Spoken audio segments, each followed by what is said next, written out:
Hi friends, എല്ലാവർക്കും കാറ്റത്തെ കിളിക്കൂടെ റിവ്യൂയിലേക്ക് സ്വാഗതം. ഹരീഷ് ഫോണിലൂടെ സുധീഷിനോട് ചോദിക്കുന്നു, ഹലോ ചേട്ടാ, ചേട്ടനെ ആർക്കും സംശയമൊന്നുമില്ലല്ലോ? സുധീഷ് പറയുന്നു, ഇല്ലടാ, എല്ലാം നമ്മള് പ്ലാൻ ചെയ്തതുപോലെ തന്നെ കൃത്യമായിട്ട് നടന്നു. അങ്ങനെ ചിരിച്ചുകൊണ്ട് ഇങ്ങോട്ടേക്ക് തിരിയുന്ന സുധീഷ് ഞെട്ടി നിൽക്കുകയാണ്. അവിടേക്ക് വന്ന നിധി സംശയത്തോടുകൂടി സുധീഷിനെ നോക്കുന്നു. ഹരീഷ് പറയുന്നു, ഹലോ, കട്ടായി. സുഭാഷ് ചോദിക്കുന്നു, കട്ടായോ? സുധീഷ് പറയുകയാണ്, ഞാൻ പെട്ടെന്ന് പേടിച്ചുപോയി. ദേ, ഐഡിയ വർക്കായില്ലേ? നിധി ചോദിക്കുന്നു, നിങ്ങൾ ശരിക്കും ആളുകളെ വിട്ട് തട്ടിക്കൊണ്ടുപോയോ? സുധീഷ് പറയുകയാണ്, അല്ലാതെ രജിസ്റ്റർ മാരേജ് പൊടിച്ചത് ആരാണെന്ന പിന്നെ വിചാരം? അല്ല, കല്യാണം ഇഷ്ടമല്ലെന്ന് കുട്ടി തന്നെയല്ലേ പറഞ്ഞത്? ആരെ വെച്ചാ തട്ടിക്കൊണ്ടുപോയെന്ന് നിധി ചോദിക്കുമ്പോൾ സുധീഷ് പറയുകയാണ്, അതിനൊക്കെ നമ്മുടെ കയ്യിൽ ആളുകൾ ഉണ്ടെന്നേ. നിങ്ങൾ അത്ര വലിയ റൗഡിയാണോ എന്ന് നിധി ചോദിക്കുമ്പോൾ സുധീഷ് പറയുകയാണ്, അയ്യോ, ആദ്യമായിട്ട് ഒരാളെ തട്ടിക്കൊണ്ടുപോകാൻ പ്ലാൻ ചെയ്യുന്നത് ഇപ്പോഴാ. അല്ല, എന്നെ കണ്ടാൽ റൗഡിയായിട്ടൊക്കെ തോന്നുവോ? അതെ, ആ സൂര്യയെ കടത്തിക്കൊണ്ടുപോയി ഒളിപ്പിച്ചു വെച്ചതൊക്കെ എന്റെ ചേട്ടനും അനിയന്മാരും കൂടിയാ. വളരെ സ്നേഹമുള്ളൊരു ഫാമിലിയാണ് എന്റെ. ഒരാൾക്കൊരു പ്രശ്നം വന്നാൽ എല്ലാവരും കൂടി കട്ടയ്ക്കങ്ങ് നിൽക്കും. നിധി ചോദിക്കുന്നു, ഫാമിലിയൊക്കെ ഇൻവോൾവ് ചെയ്യിപ്പിച്ചിട്ട് എന്തെങ്കിലും പ്രശ്നം ഉണ്ടായാൽ? സുധീഷ് പറയുന്നു, ഒന്നും ഉണ്ടാകില്ല. അഥവാ എന്തെങ്കിലും ഉണ്ടായാൽ തന്നെ കുട്ടിക്ക് വേണ്ടിയല്ലേ. എന്തെന്ന് നിധി ചോദിക്കുമ്പോൾ സുധീഷ് പറയുന്നു, അല്ല, എനിക്ക് വേറെ വഴിയൊന്നും ഉണ്ടായിരുന്നില്ലേ. എടോ, ഇയാളുടെ വീട്ടുകാരോ ഇയാളെ മനസ്സിലാക്കുന്നില്ല. അല്ല, ആ കല്യാണം മുടക്കാൻ കുട്ടി ഒറ്റയ്ക്ക് പാടുപെടുന്നത് കണ്ടപ്പോൾ എനിക്ക് ഭയങ്കര കഷ്ടം തോന്നി. അതാ ഞാൻ സഹായിച്ചതേ. അതെ, ഞാൻ ഈ വീട്ടിൽ വന്നിട്ട് കുറച്ചു ദിവസം അല്ലേ ആയുള്ളൂ. അയാളും കുട്ടിയും തമ്മിൽ ഒരു മാച്ചും ഇല്ലെന്ന് എനിക്ക് വരെ മനസ്സിലായെന്നേ. നിധി പറയുന്നു, അയ്യോ പതുക്കെ. അപ്പോൾ സുധീഷ് പറയുകയാണ്, അതെ, ഒരു പെൺകുട്ടി എന്റെ കൺമുന്നിൽ വന്ന് ഇങ്ങനെ സങ്കടപ്പെട്ട് നിൽക്കുമ്പോൾ വേറെന്ത് ചെയ്യാനാ? അതാ ഞാൻ അങ്ങനെ. എന്റെ വീട്ടിലെ അച്ഛൻ എപ്പോഴും പറയും, ഒരു പെൺകുട്ടിയുടെ കണ്ണീർ മണ്ണിൽ വീഴ്ത്താൻ ഇടയാക്കുന്നവൻ ആൺകുട്ടിയല്ലാന്ന്. അതുകൊണ്ടാ ഞാൻ ഇറങ്ങി തിരിച്ചത്. നിധി പറയുന്നു, അതല്ല, നിങ്ങളുടെ ഫാമിലിയൊക്കെ ഇൻവോൾവ് ചെയ്യിപ്പിച്ചു എന്ന് കേട്ടപ്പോൾ ഒരു പേടി. ആർക്കും കുഴപ്പമൊന്നും വരില്ലല്ലോ അല്ലേ? സുധീഷ് പറയുന്നു, പേടിക്കുകയൊന്നും വേണ്ട, ഒന്നും വരില്ല, എല്ലാം ഓക്കെയാണ്. നിധി ചോദിക്കുന്നു, എന്നാലും എനിക്ക് വേണ്ടി എന്തിനാ നിങ്ങൾ ഇങ്ങനെ റിസ്ക് എടുത്തത്? പുഞ്ചിരിച്ച് സുധീഷ് പറയുന്നു, അത് ഇയാളുടെ സങ്കടം കണ്ടപ്പോൾ എനിക്ക് വിഷമം തോന്നി, അതാ. പുഞ്ചിരിച്ച് നിധി പറയുന്നു, താങ്ക് യു. അപ്പോൾ സുധീഷ് പറയുകയാണ്, ദേ, ഇപ്പൊ രജിസ്റ്റർ മാരേജ് നിർത്തിയതുപോലെ ഇഷ്ടമില്ലാത്ത ഈ കല്യാണവും നടക്കാൻ പോകുന്നില്ല, എന്നെ വിശ്വസിക്കൂ. ഇത് കേട്ട് സുധീഷിനെ ഒന്ന് നോക്കിയിട്ട് നിധി അകത്തേക്ക് പോവുകയാണ്. സുധീഷ് സന്തോഷത്തോടുകൂടി തന്റെ നെഞ്ചിൽ തട്ടിക്കൂട്ടി പറയുന്നു, വെൽ ഡൺ. തുടർന്ന് ആളൊഴിഞ്ഞ ഒരു സ്ഥലത്തേക്ക് വണ്ടി നിർത്തി സൂര്യയെ ഇറക്കി വിട്ട് വണ്ടിയിൽ കയറി അവിടെ നിന്ന് പോവുകയാണ് ഹരീഷും കൂട്ടരും. സൂര്യ പറയുന്നു, എടാ, അഴിച്ചു വിട്ടിട്ട് പോടാ. പിന്നീട് കാണിക്കുന്നത് പണി നടക്കുന്ന സ്ഥലത്തേക്ക് വന്ന് ബ്രോക്കർ ഉറക്കെ സുഭാഷ് എന്ന് വിളിക്കുകയാണ്. ഒരു ബംഗാളി പറയുന്നു, സുഭാഷ് ഏട്ടാ, ബ്രോക്കർ വന്നു. അപ്പോൾ ബ്രോക്കർ പറയുന്നു, എനിക്കൊരു പേരുണ്ട്. അയാൾ പറയുകയാണ്, മേശരിക്കും പേരുണ്ട്. എന്താന്ന് ചോദിച്ച് സുഭാഷ് അരികിലേക്ക് വരുമ്പോൾ ബ്രോക്കർ പറയുന്നു, സുഭാഷെ, നീ കാര്യങ്ങളെ ഇമോഷണൽ ആയി കാണരുത്, ഇത്തിരി പ്രാക്ടിക്കൽ ആകണം. ഞാൻ തന്നെ നിന്നെ 10-12 അടുത്ത് പെണ്ണ് കാണിക്കാൻ കൊണ്ടുപോയിട്ടുണ്ട്. സുഭാഷ് പറയുന്നു, 13. ബ്രോക്കർ പറയുന്നു, അതെ, പക്ഷേ ഒരിക്കൽ വേണ്ടാന്ന് പറഞ്ഞു പോയവരാരും പിന്നെ ഇങ്ങോട്ട് വിളിച്ചിട്ടില്ല. ഇതിപ്പോ അവര് വീണ്ടും ഇങ്ങോട്ട് വിളിച്ചിരിക്കുക. കവിതയുടെ വീട്ടുകാരെ? സന്തോഷത്തോടു കൂടി സുഭാഷ് ചോദിക്കുന്നു, ശരിക്കും? ബ്രോക്കർ പറയുന്നു, എക്സൈറ്റഡ് ആകാൻ വരട്ടെ, അതുകൊണ്ടാ ആദ്യമേ ഇമോഷണൽ ആയ കാര്യങ്ങളെ കാണരുതെന്നാ ഞാൻ പറഞ്ഞത്. സുഭാഷ് പറയുന്നു, അതെ, നിങ്ങൾ വിശദീകരിക്കാൻ നിൽക്കാതെ കാര്യം എന്താന്ന് വെച്ചാ പറ. ബ്രോക്കർ പറയുന്നു, എടാ, അവരെ നീയുമായിട്ടുള്ള ബന്ധം ആലോചിക്കാൻ വീണ്ടും തയ്യാറാണെന്ന്. എന്റെയും കൂടി മിടുക്കാണെന്ന് വെച്ചോ, പക്ഷേ അവർക്ക് ഒറ്റ ഡിമാൻഡേ ഉള്ളൂ. അവരുടെ ഭാഗത്തു നിന്ന് ചിന്തിക്കുമ്പോൾ അതിൽ കാര്യമുണ്ട് സുഭാഷേ. സുഭാഷ് പറയുന്നു, അതെ, നിങ്ങൾ പോകാൻ നോക്ക്. അങ്ങനെ സുഭാഷ് പണിസ്ഥലത്തേക്ക് പോകാനായി തുടങ്ങുമ്പോൾ ബ്രോക്കർ പറയുന്നു, സുഭാഷ് എടാ, പറയുന്നത് കേൾക്ക്. സുഭാഷ് പറയുന്നു, അതെ, വേണ്ട. അന്ന് വീട്ടിൽ വന്ന് പറഞ്ഞ ഡിമാൻഡ് ആണെങ്കിലേ ഇനി എനിക്ക് സംസാരിക്കാനേ താല്പര്യമില്ല. ബ്രോക്കർ പറയുന്നു, എടാ, അവരുടെ പുരയിടത്തിന്ന് ആ പെൺകുട്ടിയുടെ പേർക്ക് ഇത്തിരി സ്ഥലം എഴുതി തരും. അവിടെ തന്നെ ചെറിയൊരു വീട് വെക്കാനുള്ള കാശും തരും. ഇതിലും വലിയ ഓഫർ സ്വപ്നത്തിൽ പോലും കിട്ടില്ല കേട്ടോ. പറഞ്ഞില്ല എന്ന് വേണ്ട. സുഭാഷ് പറയുന്നു, അതെ, തിരുവനന്തപുരത്തെ കടകളുടെ മുന്നില് ആടിമാസ കിഴുവെന്ന് പറഞ്ഞ് ഫ്ലക്സ് വെക്കാറുണ്ട്. കല്യാണം അതല്ലെന്ന് അവരോടൊന്ന് പറഞ്ഞേക്ക്. അങ്ങനെ സുഭാഷ് അകത്തേക്ക് പോകുമ്പോൾ ദേഷ്യത്തോടു കൂടി നിൽക്കുകയാണ് ബ്രോക്കർ. പിന്നീട് കാണിക്കുന്നത് ടെൻഷനോടുകൂടി ഹോൾഡ് ഇരിക്കുകയാണ് ഹേമ. നിഹാരികയ്ക്ക് പാലെടുക്കുകയാണ് സാന്ദ്ര. നിഹാരികയുടെ ഒപ്പം കളിക്കുകയാണ് നിധി. ഈ സമയം കാറിൽ അവിടേക്ക് വരികയാണ് സുധീഷും രാജീവും അരുണും. കാറിൽ നിന്ന് ഇറങ്ങിയ സുധീഷ് ചോദിക്കുന്നു, ഇന്നിനിയും വല്ലയിടത്തും പോണോ സാറേ? അരുൺ ചോദിക്കുന്നു, എന്താ, നിനക്ക് ഉറങ്ങാറായോ? സുധീഷ് പറയുന്നു, അയ്യോ ഇല്ല സാർ. എന്നാലൊന്ന് വെയിറ്റ് ചെയ്യുന്ന പറഞ്ഞ് അരുൺ രാജീവിന്റെ ഒപ്പം അകത്തേക്ക് പോവുകയാണ്. ഹേമ ചോദിക്കുന്നു, എങ്ങനെയുണ്ട് സൂര്യക്ക്? കുഴപ്പമൊന്നും ഇല്ലല്ലോ അല്ലേ? അരുൺ പറയുന്നു, സൂര്യ ആകെ പാനിക് ആണമ്മേ. രാജീവ് പറയുന്നു, രജിസ്ട്രേഷൻ നടക്കാത്തതിന്റെ വിഷമം നന്നായിട്ടുണ്ട്. ആരാണ് കടത്തിക്കൊണ്ടു പോയതെന്നോ എന്തിനാണെന്നോ അവൻ ഇപ്പോഴും ഒരു പിടിയില്ല. അരുൺ പറയുന്നു, കടത്തിക്കൊണ്ടുപോയവര് ഒരു നയാ പൈസ പോലും ആവശ്യപ്പെട്ടിട്ടുമില്ല. രാജീവ് പറയുന്നു, കുതിറി രക്ഷപ്പെടാൻ നോക്കിയപ്പോഴൊക്കെ എതിർത്തു, വലിയ ദേഹോപദ്രവം ഏൽപ്പിച്ചില്ല. കുറച്ചു നേരം എവിടെയോ കൊണ്ടിട്ടു, പിന്നെ തിരിച്ച് എവിടെയോ കണ്ടിറക്കി. അരുൺ പറയുന്നു, ഒരുപക്ഷെ അവരുടെ പ്ലാൻ നടപ്പിലാക്കാൻ പറ്റിയ ആളല്ല എന്ന് മനസ്സിലാക്കിയപ്പോൾ ഉപേക്ഷിച്ചു പോയതും ആകാം. ഹേമ പറയുന്നു, രജിസ്ട്രേഷൻ നടക്കാനിരുന്ന ദിവസം തന്നെ ഇങ്ങനെ ഉണ്ടായല്ലോ നോർക്കുമ്പോഴാ. രാജീവ് പറയുകയാണ്, ഇനി അത് ആലോചിച്ചിട്ട് എന്താ കാര്യം, അത് വിട്. ഹേമ പറയുന്നു, എന്നാലും എന്തോ ഒരു ദോഷം വരാനിരിക്കുന്നത് പോലെ ഒരു തോന്നല്. ഇനി എന്താ ഇത് നടക്കാൻ ചെയ്യുന്ന ആളുകൾ ചോദിക്കുമ്പോൾ എന്തോ പറയുമെന്നോ. സാന്ദ്ര പറയുന്നു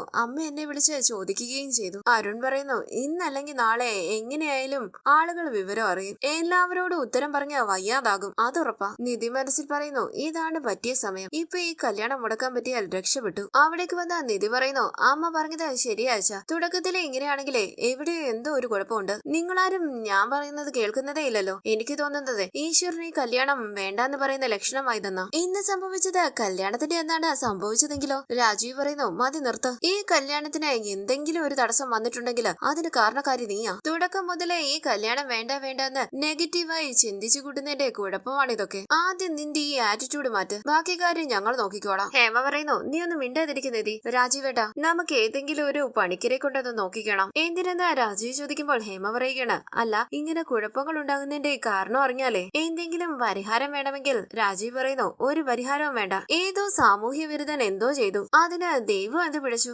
രജിസ്ട്രേഷൻ വൈകും, അത്രയല്ലേ ഉള്ളൂ. അതിനിപ്പോ എന്താ കുഴപ്പം? വിസയുടെ കാര്യം വൈകുമായിരിക്കും, സാരമില്ലെന്നേ. ഇവളുടെ പോക്ക് ഇത്തിരി കഴിഞ്ഞിട്ടേ ഉണ്ടാകുകയുള്ളൂ എന്നല്ലേ ഉള്ളൂ. കല്യാണമാണ് പ്രധാനം. ഇനി എല്ലാവരും അതിനെക്കുറിച്ച് മാത്രം ആലോചിച്ചാൽ മതി. നിധിയുടെ അരികിലേക്ക് വന്ന രാജീവ് പറയുന്നു ഇനി ഈ വീട്ടിൽ ആരെങ്കിലും ഈ കല്യാണത്തെ പറ്റി നെഗറ്റീവായിട്ട് സംസാരിച്ചാൽ അപ്പൊ അറിയാം എന്റെ സ്വഭാവം. അങ്ങനെ ദേഷ്യത്തോടു കൂടി നിധിയെ നോക്കിയിട്ട് രാജീവ് അകത്തേക്ക് പോവുകയാണ്. സമാധാനമായോ നിനക്ക്? രാജീവേട്ടാന്ന് വിളിച്ചുകൊണ്ട് ഹേമ അകത്തേക്ക് പോകുന്നു. അരുൺ ചോദിക്കുന്നു നീ കുഞ്ഞിന് പാല് കൊടുത്തില്ലേ? കൊടുക്കണമെന്ന് സാന്ദ്ര പറയുമ്പോൾ എന്നാൽ അത് ചെയ്യുന്നു പറഞ്ഞ് അരുണും അകത്തേക്ക് പോവുകയാണ്. പാല് എടുത്ത് നിഹാരികയും കൂട്ടിക്കൊണ്ട് അരുണിന്റെ പിന്നാലെ പോവുകയാണ് സാന്ദ്ര. അതിനുശേഷം കാണിക്കുന്നത് നികേഷിന്റെ അരികിലേക്ക് വന്ന സുഭാഷ് ചോദിക്കുന്നു നീ ഉറങ്ങിയില്ലേ? അപ്പോൾ നികേഷ് പറയുന്നു അല്ല ഏട്ടൻ വന്നിട്ട് ആകാമെന്ന് കരുതി. സുഭാഷ് പറയുന്നു അതെ നിന്റെ അസുഖം എനിക്ക് മനസ്സിലാകുന്നുണ്ട്. നികേഷ് പറയുന്നു പ്ലീസ് ഏട്ടാ കുറച്ചു നേരം തല മസാജ് ചെയ്ത് തന്നാ മതി, ഞാൻ അപ്പൊ തന്നെ ഉറങ്ങിക്കോളാം. സുഭാഷ് പറയുന്നു എടാ എന്റെ കൈ കിടക്കിയോടാ. നികേഷ് പറയുന്നു പിന്നെ ഇത്രയും പണി ചെയ്തിട്ട് കഴിക്കാത്ത കൈയല്ലേ, ഇതുകൂടി ചെയ്തതുകൊണ്ട് ഒരു കുഴപ്പവും വരില്ല. സുഭാഷ് പറയുന്നു നിന്റെ ഒരു കാര്യം, വാ കയറി കിടക്ക്. അങ്ങനെ നികേഷിനെ മടിയിൽ കിടത്തി തല മസാജ് ചെയ്ത് കൊടുക്കുകയാണ് സുഭാഷ്. ഈ സമയം സുഭാഷിന്റെ ഫോണിലേക്ക് വിളിക്കുകയാണ് കവിത. സുഭാഷ് ഹലോ എന്ന് പറയുമ്പോൾ കവിതയും ഹലോ എന്ന് പറയുകയാണ്. സുഭാഷ് പറയുന്നു എടാ ഒരു മിനിറ്റ്. അങ്ങനെ സുഭാഷ് അവിടെ നിന്ന് എഴുന്നേറ്റ് പോകുമ്പോൾ സംശയത്തോടു കൂടി ഇരിക്കുകയാണ് നികേഷ്. കുറച്ചങ്ങോട്ടേക്ക് മാറി എന്ന് സുഭാഷ് ചോദിക്കുന്നു ഹലോ ആരാ? അപ്പോൾ കവിത പറയുന്നു ഞാനാ കവിത. ആരാന്ന് സുഭാഷ് ചോദിക്കുമ്പോൾ കവിത പറയുകയാണ് കവിതയാണെന്നേ, അന്ന് പെണ്ണ് കാണാൻ വന്നിരുന്നില്ലേ ആറ്റിങ്കലിന്റെ അടുത്ത്. ഫോണിലേക്ക് നോക്കി സുഭാഷ് പറയുന്നു ഈ സമയത്തോ? അല്ല ഇതെന്താ ഈ നേരത്ത്? കവിത ചോദിക്കുന്നു അയ്യോ ഉറങ്ങിയായിരുന്നോ? സുഭാഷ് പറയുന്നു ഇല്ല പറഞ്ഞോളൂ. അല്ല ഞാൻ ഫോൺ വിളിക്കുമെന്ന് ഒട്ടും പ്രതീക്ഷിച്ചിരുന്നില്ല കേട്ടോ. കവിത പറയുന്നു അല്ല ഒരു ഡൗട്ട് പെട്ടെന്ന് വന്നായിരുന്നു, അതാ വിളിച്ചത്. ഡൗട്ടോ എന്ന് സുഭാഷ് ചോദിക്കുമ്പോൾ കവിത പറയുകയാണ് ആ കോഴിക്കട്ടയ്ക്ക് ശർക്കരപ്പാവാണോ അതോ മാവാണോ ആദ്യം ഉരുട്ടേണ്ടതെന്ന് അറിയാനാ. സുഭാഷ് ചോദിക്കുന്നു ശരിക്കും സത്യമായിട്ട് അത് ചോദിക്കാൻ വിളിച്ചതാണോ? ചിരിച്ചുകൊണ്ട് കവിത പറയുന്നു അയ്യോ ഞാൻ വെറുതെ പറഞ്ഞതാ. ഇത് കേട്ട് സുഭാഷ് ചിരിച്ചുകൊണ്ട് ആലോചിച്ച് കേൾക്കുകയാണ്. കവിത ചോദിക്കുന്നു ഹലോ കട്ടായോ?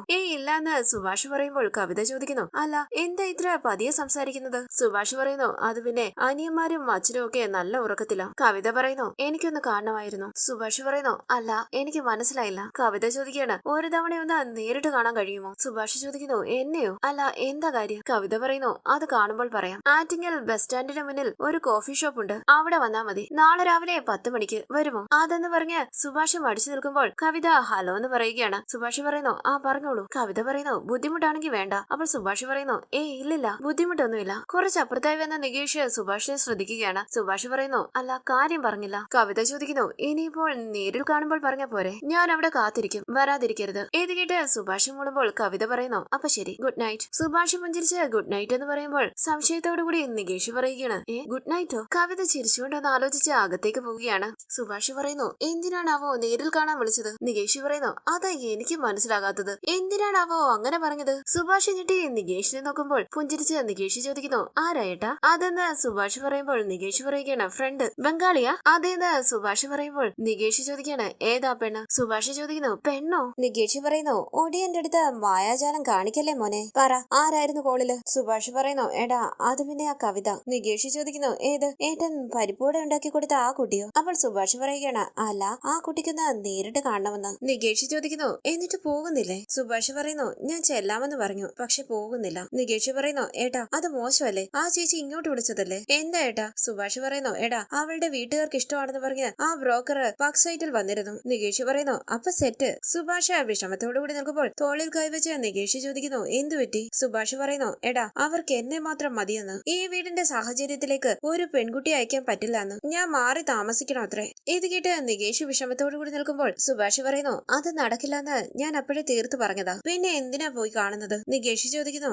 ഏട്ടാ, ഏട്ടൻ എന്തിനാ അങ്ങനെ പറഞ്ഞത്? ഏട്ടനത് സമ്മതിക്കാമായിരുന്നില്ലേ? സുഭാഷ് ചോദിക്കുന്നു. എന്നിട്ട് നിങ്ങളെയൊക്കെ വിട്ട് ഞാൻ വേറെ വീട്ടിൽ പോയി താമസിക്കണോ? ഏടാ, ഏട്ടനെ കൊണ്ട് അത് പറ്റുമോടാ? നമുക്ക് നമ്മളും നമ്മുടെ ഈ കിളിക്കൂടും ഒക്കെ മതി. നീ വാ, കിടക്കാം. നികേഷ് പറയുന്നു. ഏട്ടൻ നാളെ പോണം. ആ ചേച്ചിക്ക് പറയാനുള്ളത് കേൾക്കണം. ബാക്കിയൊക്കെ നമുക്ക് പിന്നെ തീരുമാനിക്കാം. ഏട്ടൻ പോയേ പറ്റൂ. ഇത് കേട്ട് പോകാമെന്ന് സുഭാഷ് മൂടുമ്പോൾ സന്തോഷത്തോടുകൂടി സുഭാഷിനെ കെട്ടിപ്പിടിക്കുകയാണ് നികേഷ്. കണ്ണീര് തുടച്ച് നികേഷിനെ ചേർത്ത് പിടിച്ചുകൊണ്ട് സുഭാഷ് പറയുന്നു. വാ, കിടക്കാം, നടക്ക്. അങ്ങനെ നികേഷിനെ കൂട്ടിക്കൊണ്ട് അകത്തേക്ക് പോവുകയാണ് സുഭാഷ്. പിന്നീട് കാണിക്കുന്നത് സന്തോഷത്തോടുകൂടി രാത്രി ഭക്ഷണം കഴിക്കുകയാണ് സുധീഷ്. പുഞ്ചിരിച്ച് സുധീഷിനെ തന്നെ നോക്കിയിരിക്കുകയാണ് നിധി ചോദിക്കുന്നു. സൂര്യ കടത്തിക്കൊണ്ടുപോയതില് വേറെ പ്രശ്നമൊന്നും ഉണ്ടാകില്ലല്ലോ അല്ലെ? സുധീഷ് പറയുകയാണ്. ഇയാൾ ഇങ്ങനെ പേടിച്ചാലോ? അത് കഴിഞ്ഞു, ഇനി ഒരു പ്രശ്നമില്ല. എടോ, അയാൾ എന്താ അങ്ങനെ? ആ സൂര്യയില്ലേ, നമ്മളിപ്പോൾ ഒരാൾ എന്തെങ്കിലുമൊക്കെ ചെയ്യാൻ വന്നാൽ മിനിമം നമ്മളൊന്ന് എതിർക്കാനെങ്കിലും നോക്കും. ഇത് മമ്മി മമ്മി എന്ന് വിളിച്ച് നിലവിളിക്കുകയായിരുന്നു അത്രേ. ശരിക്കും ഒരു പാൽക്കുപ്പി. ഇത് കേട്ട് നിധി ചിരിക്കുമ്പോൾ സുധീഷ് ചോദിക്കുന്നു. എടോ, ഇവന്റെ കൂടെയാണോ ഇയാളുടെ അച്ഛൻ ഇയാളെ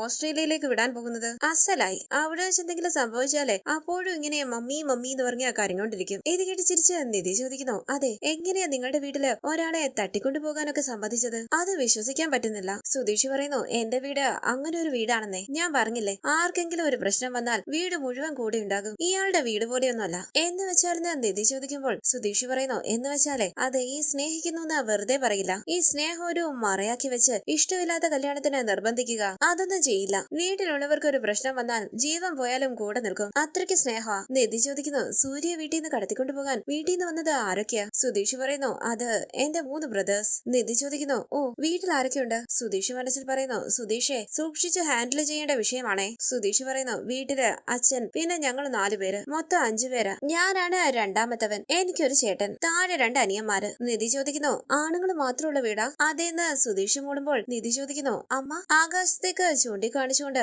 സുധീഷ് പറയുന്നു. ദേ, അവിടെ ഇരിപ്പുണ്ട്. ഇപ്പോ നമ്മളെ നോക്കി ഇരിപ്പുണ്ടാകും. നിധി പറയുന്നു. ഓ, സോറി. ഇത് കേട്ട് സുധീഷ് പറയുകയാണ്. ഏയ്, സാരമില്ല. ചെറുപ്പം മുതലേ അമ്മയില്ലാതെയാണ് വളർന്നത്. പക്ഷേ ആരെങ്കിലും അതേപ്പറ്റി ചോദിക്കുമ്പോൾ ഒരു ചെറിയൊരു സങ്കടം വരും. നിധി മനസ്സിൽ പറയുന്നു. ചോദിക്കേണ്ടിയിരുന്നില്ല. സുധീഷ് മനസ്സിൽ പറയുന്നു. ഇനി ഞങ്ങളുടെ വീടിനെ പറ്റി തെറ്റായിട്ട് വിചാരിക്കും. അങ്ങനെ പുഞ്ചിരിച്ച സുധീഷ് പറയുകയാണ്. പക്ഷേ അമ്മയില്ലാത്ത പ്രശ്നമൊന്നും ഞങ്ങളുടെ വീട്ടിലില്ല കേട്ടോ. അമ്മമാര് മക്കളെ ചേർത്ത് വെക്കുന്നത് പോലെ തന്നെയാ ഞങ്ങളുടെ അച്ഛനും. അത്രയ്ക്ക് സ്നേഹമാ. അങ്ങനെ സുധീഷ് ഓർക്കുകയാണ് അച്ഛന്റെ സ്നേഹത്തെ കുറിച്ച്. നികേഷ് അമ്മിക്കല്ലെടുത്ത് അച്ഛന്റെ തലക്കടിക്കാൻ പോയത് സുഭാഷും ഹരീഷും സുധീഷും കൂടി പിടിച്ചു മാറ്റാൻ ശ്രമിച്ചത്. തുടർന്ന് സുധീഷ് പറയുന്നു. ഈ ഒത്തൊരുമ എന്നുള്ളതേ എന്റെ വീട്ടിൽ വന്നെന്ന് കാണണം. 4 ബ്രദേഴ്സും തമ്മിൽ എപ്പോഴും കളിച്ചും ചിരിച്ചും മറിഞ്ഞും. അങ്ങനെ സുധീഷ് ഓർക്കുകയാണ് ഹരീഷും സുധീഷും കൂടി തല്ലുണ്ടാക്കിയതും സുഭാഷ് പിടിച്ചു മാറ്റാൻ ശ്രമിച്ചതും. തുടർന്ന് സുധീഷ് പറയുന്നു. അങ്ങനെയുള്ളൊരു വീട്ടിൽ നിന്ന് വന്ന എനിക്ക് ഇയാളുടെ വിഷമം കണ്ടപ്പോൾ ശരിക്കും സങ്കടം തോന്നി. അതാ പിന്നെ ഹെൽപ്പ് ചെയ്യാമെന്ന് വിചാരിച്ചത്. എന്റെ വീട്ടിലെ വേറെ ആരും ഇയാളെ കണ്ടിട്ട് പോലും ഇല്ലല്ലോ. എന്നിട്ടും അവർക്ക് സഹായിക്കണമെന്ന് തോന്നിയില്ലേ? അതാണ് സ്നേഹം എന്ന് പറയുന്നത്. എന്റെ മൂത്ത ചേട്ടൻ സുഭാഷ് ആളൊരു ആർക്കിടെക്റ്റാ. നിധി ചോദിക്കുന്നു. ഓ, ആർക്കിടെക്റ്റോ? സുധീഷ് ഓർക്കുന്നു. സുഭാഷ് മേശിരിപ്പണി ചെയ്യുന്നത്. തുടർന്ന് സുധീഷ് പറയുന്നു. ചേട്ടന് വിദേശത്തു നിന്നൊക്കെ ഒരുപാട് ഓഫർ വന്നതാണ് കേട്ടോ. നിധി ചോദിക്കുന്നു. എന്നിട്ട്? സുധീഷ് പറയുകയാണ്. ചേട്ടൻ പോയില്ല. ഈ ജനിച്ച നാട്ടിൽ ജോലി ചെയ്താൽ മതിയെന്ന് ഒരു നിർബന്ധം പുള്ളിക്ക്. ഞങ്ങളുടെ വീടും ചേട്ടന്റെ തന്നെ ഡിസൈനാ. തികച്ചും കേരളീയമായ വാസ്തുശൈലിയിൽ ഓടും മരവും എല്ലാം വെച്ച് ഒരു ക്യൂട്ട് വീട്. നിധി ചോദിക്കുന്നു. ചേട്ടൻ ആർക്കിടെക്ട് അല്ലേ? പിന്നെ നിങ്ങൾ എന്താ ടാക്സി ഡ്രൈവർ ആയത്? ഇത് കേട്ടൊന്നും പതറി നിധിയെ നോക്കുന്ന സുധീഷിനെ കാണിച്ച ഇന്നത്തെ എപ്പിസോഡ് അവസാനിച്ചു. ഇനി അടുത്ത എപ്പിസോഡ് പ്രൊമോ റിവ്യൂ. സുഭാഷ് കവിതയെ കാണാനായി കോഫി ഷോപ്പിലേക്ക് വരികയാണ്. സുഭാഷ് വരുന്നതും കാത്ത് കോഫി ഷോപ്പിൽ ഇരിക്കുകയാണ് കവിത. അകത്തേക്ക് കയറി വരുന്ന സുഭാഷിനെ കണ്ട് അവിടെ വന്ന് എഴുന്നേറ്റ് കൈ കാണിക്കുകയാണ് കവിത. പുഞ്ചിരിച്ച് സുഭാഷ് അരികിലേക്ക് വന്ന് കവിതയോട് സംസാരിക്കുന്നു. കവിതയും സുഭാഷും കോഫി കുടിക്കാനായി അവിടേക്ക് ഇരിക്കുകയാണ്. കവിത പറയുന്നു. എനിക്കും വീട്ടിലുള്ളവർക്കൊക്കെ ഇഷ്ടമായതേ നിങ്ങളുടെ ആ ഇന്നസെൻസ്. ഇത് കേട്ട് പുഞ്ചിരിച്ച് കവിതയെ നോക്കുകയാണ് സുഭാഷ്. കവിത തന്റെ പ്രണയം സുഭാഷിനോട് പറയുന്നു. പിന്നീട് കാണിക്കുന്നത് സുധീഷ് നിധിയോട് പറയുന്നു. നിധിയെ മനസ്സിലാക്കുന്ന, നിധിയുടെ ഡ്രീംസിനെ സപ്പോർട്ട് ചെയ്യുന്ന ഒരാളെ തന്നെ നിധിക്ക് ഭർത്താവായി കിട്ടും. തുടർന്ന് സുധീഷ് സ്വപ്നം കാണുകയാണ്. രാത്രി ക്ഷേത്രത്തിൽ വിളക്കുകൾ തെളിയിച്ചു വെക്കുമ്പോൾ സുധീഷ് വളരെ സന്തോഷത്തോടുകൂടി നിധിയോട് സംസാരിച്ചുകൊണ്ട് നടന്നു വരുന്നത്. തുടർന്ന് സുഭാഷ് മനസ്സിൽ പറയുന്നു. ഇതിപ്പം ഏത് സമയവും മനസ്സിൽ അവള് തന്നെയാണല്ലോ. ഇതിന്റെ പേരാണ് ഇഷ്ട പ്രേമോ എന്ന് പറയുന്നത്. അങ്ങനെ സുധീഷ് ഓർക്കുകയാണ് സ്വപ്നത്തിൽ സുധീഷ് നിധിയുടെ കഴുത്തിൽ പൂമാല ഇട്ടത്. നിധി പുഞ്ചിരിച്ച് സുധീഷിനെ നോക്കുമ്പോൾ സുധീഷും പുഞ്ചിരിച്ച് നിധിയെ തന്നെ നോക്കി നിൽക്കുകയാണ്. വരാനിരിക്കുന്ന എപ്പിസോഡ് വിശേഷങ്ങളുമായി വീണ്ടും കാണാം. Thank you for watching. Please subscribe, like, share my channel.